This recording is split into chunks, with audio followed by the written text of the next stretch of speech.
चार भाई महासु की स्थली हूँ मैं, कौरव पांडवों की लीला का साक्षात प्रमाण हूँ मैं। मोहब्बत, भाईचारे, मेहमान नवाजी, संयुक्त परिवार का उदाहरण हूँ मैं। विशिष्ट संस्कृति का इतिहास, वर्तमान और भविष्य हूँ मैं। हाँ, जौनसार हूँ मैं। किसी समाज को समझना हो तो वहाँ के इतिहास को खंगालिए, वहाँ की भौगोलिक स्थिति को जानिए, वहाँ के समाज शास्त्र को पढ़िए।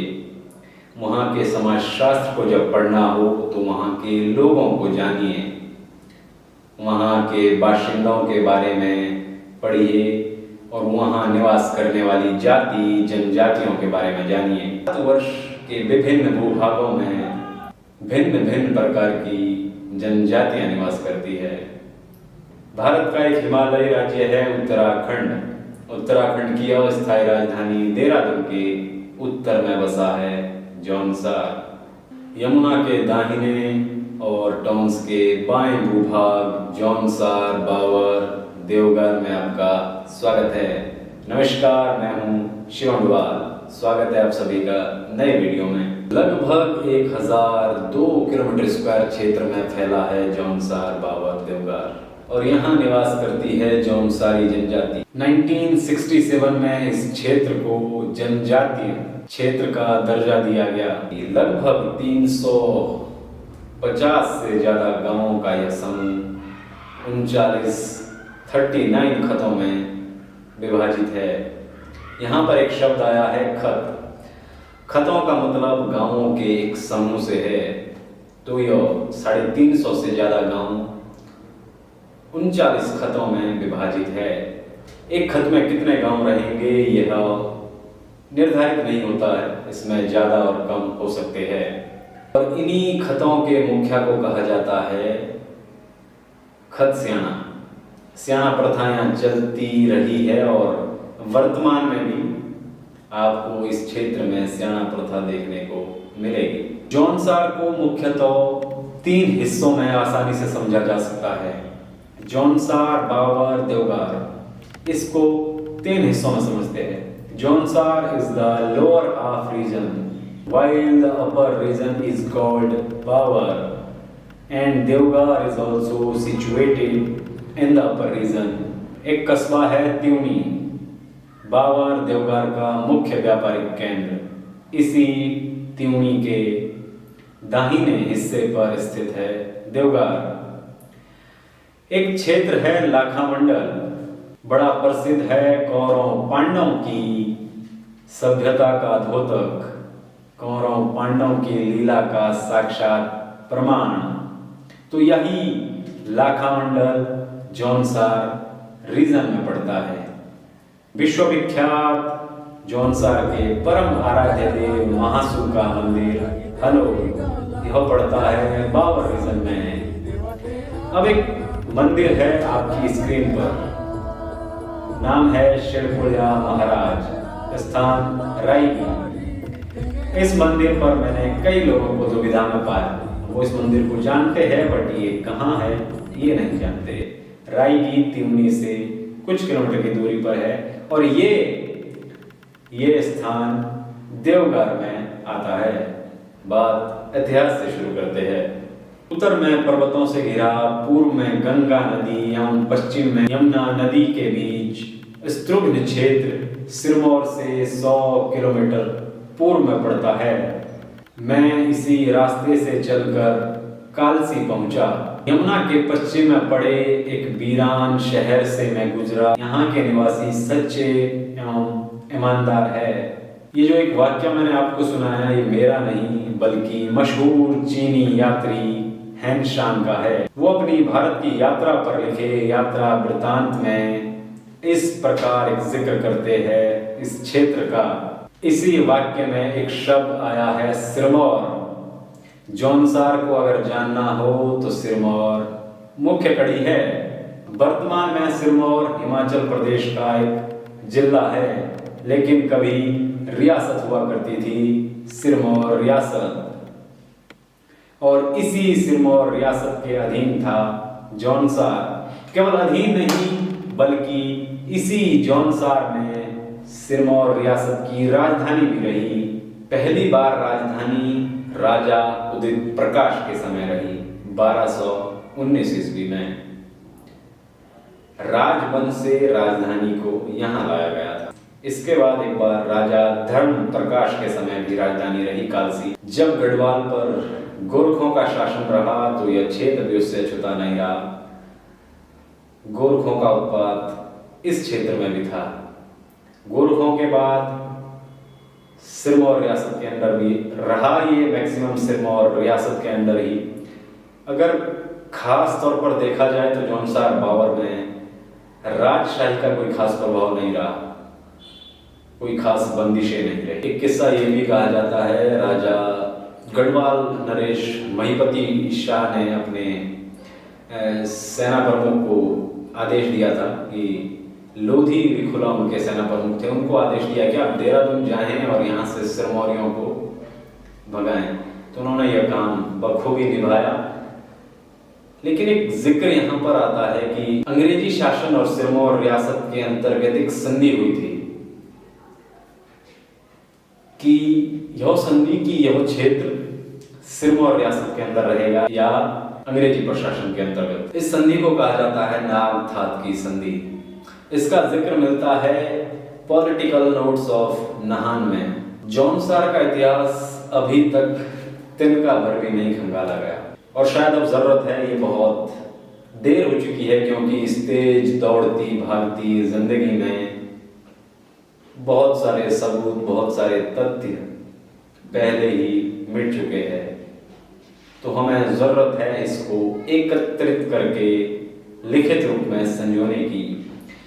जौनसार बावर को समझने के लिए हमें बहुत जरूरी दस्तावेज सिरमौर रियासत या फिर नाहन के पुस्तकालयों संग्रहालयों में मिल सकते हैं। कालसी को जौनसार बावर का प्रवेश द्वार भी कहा जाता है और पहले के समय, आजादी से पहले के समय या अंग्रेजों के समय कालसी व्यापारिक केंद्र हुआ करता था इस क्षेत्र का।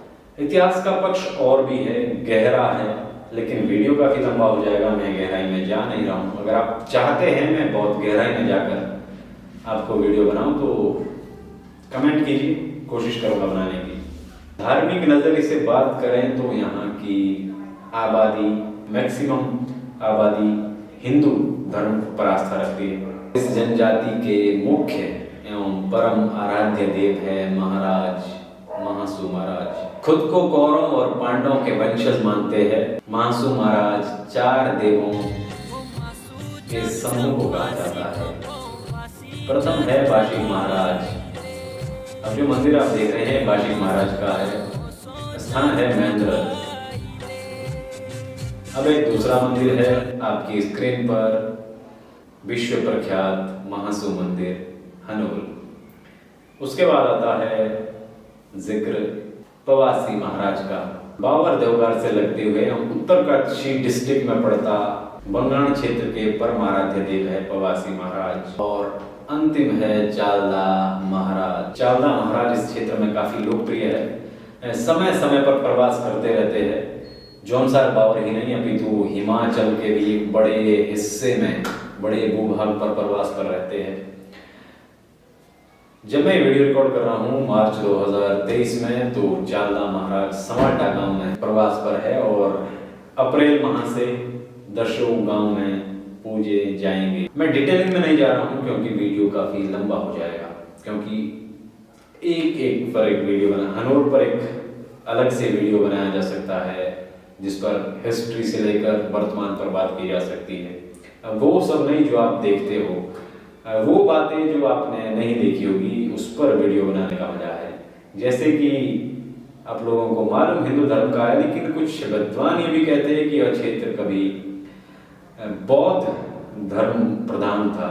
ये जो मंदिर है ये बौद्ध धर्म से जुड़े हैं। बात जौनसार बावर के बारे में हो और वहाँ की कल्चर के बारे में बात नहीं हुई, वहाँ के खान पान, रहन सहन, वहाँ के नृत्य के बारे में बात नहीं हुई, तो फिर बात अधूरी नहीं, बात शुरू ही नहीं हुई है। यहीं से बात निकलती है यहाँ के त्योहारों की।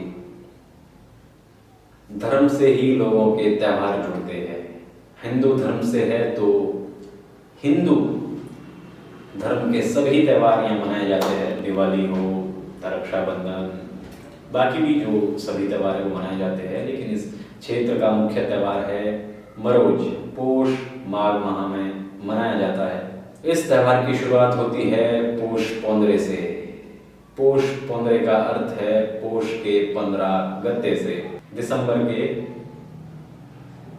15-20 तारीख के मध्य बढ़ता है पोष 15 से, और ये लगभग 1 महीने तक चलता है। अंतिम त्योहार होता है आठकुड़ा। इसी त्योहार का अंतिम दिन होता है आठकुड़ा। इसमें अलग अलग दिन अलग अलग पकवान बनाए जाते हैं। दिवाली यहाँ देश के भिन्न हिस्सों से भिन्न मनाई जाती है। लोग लकड़ी की बनी मशाले जलाते हैं, हाथों में नचाते हैं, हाथों से नाचते हैं, उनको हाथ में लेकर नृत्य करते हैं। विशु मध्य अप्रैल के माह में विशु यहाँ मनाया जाता है। जागरा महासु महाराज का ये भादों के महीने में मनाया जाता है। जातरा, नुणाई एक त्योहार है, अब देखने को बहुत कम मिलता है या नहीं होता है। चार गाँवों का ये त्योहार था क्योंकि और क्षेत्र कृषि प्रधान है। भेड़ पालन, बकरी पालन मुख्य तौर पर इस क्षेत्र में होता रहा है, तो ये उन्हीं का त्योहार था नुणाई। पहनावे में पहनावा एक जनजाति का आकर्षण होता है, गौरव होता है, सम्मान होता है। यहाँ पर भी वही है, यहाँ का पहनावा बड़ा प्रसिद्ध भी है। महिलाओं में घाघरा, कुर्ती, झोगा मुख्य रूप से पहना जाता है, और एक सिर पर एक कपड़ा पहना जाता है जिसको कहा जाता है टाली या डांटू या टाला। यो सभी विवाहित महिलाएं इस कपड़े को पहनती है।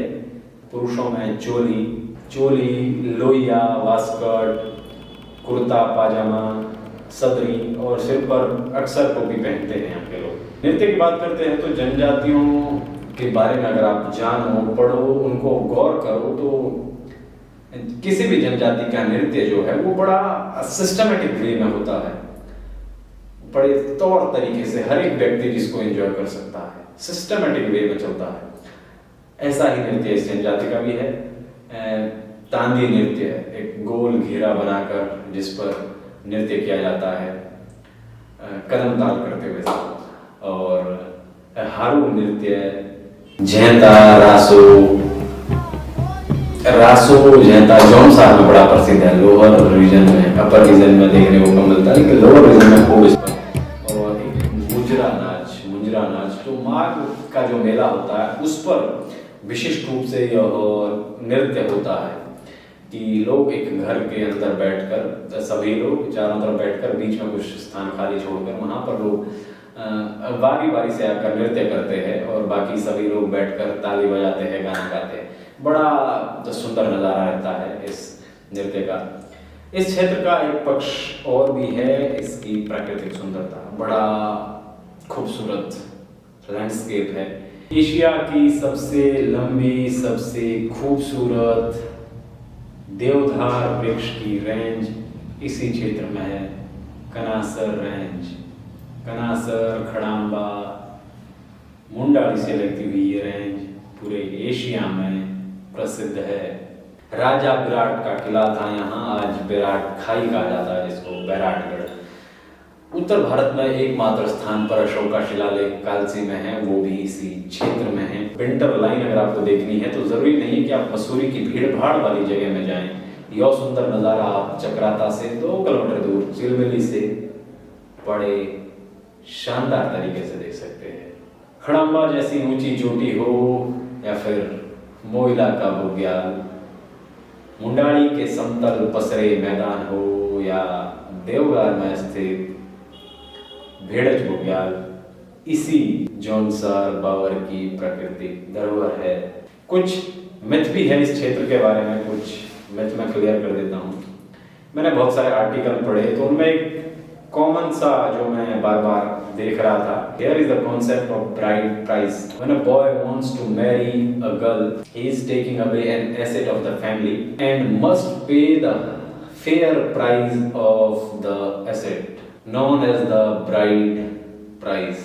जो लोग इस क्षेत्र से ताल्लुक रखते हैं वो इसका मतलब समझ सकते हैं, लेकिन अगर आप इस क्षेत्र से ताल्लुक नहीं रखते हैं तो इसका सही मतलब नहीं समझेंगे। फेयर प्राइस जैसी कोई बात नहीं होती है इस क्षेत्र में। एक रिवाज ये था इस क्षेत्र में, एक रिवाज ये है इस क्षेत्र में कि जब आप शादी के लिए जाते हैं तो इंगेजमेंट जो होती है तो एक रुपया पकड़ाया जाता है, ये चांदी का हो या फिर तांबे का।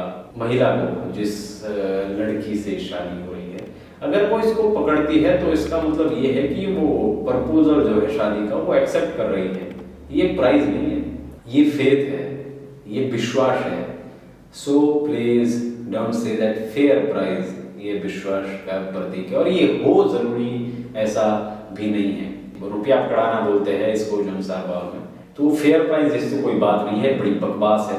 और इससे तो एक ये लगता है कि फेयर प्राइस है शायद ये जो दहेज के रूप में, और जबकि इस क्षेत्र में दहेज का कोई खास दबाव रहता नहीं है और ना ही चलन है कुछ खास, तो ये फेयर प्राइस जैसा कुछ नहीं होता। पॉलीगैमी और पॉलीएंड्री, बहुपति प्रथा, इस क्षेत्र में बहुपति प्रथा विद्यमान थी।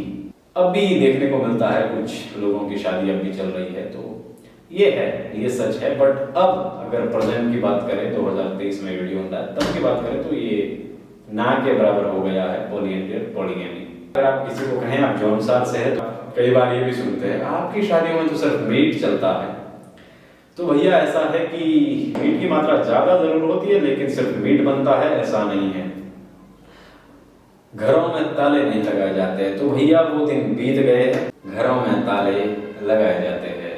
हर क्षेत्र हर गांव लगभग सड़क से जुड़ चुका है और सड़क के जुड़ने से वहां पर चोर उचक्कों का आवागमन शुरू हो चुका है।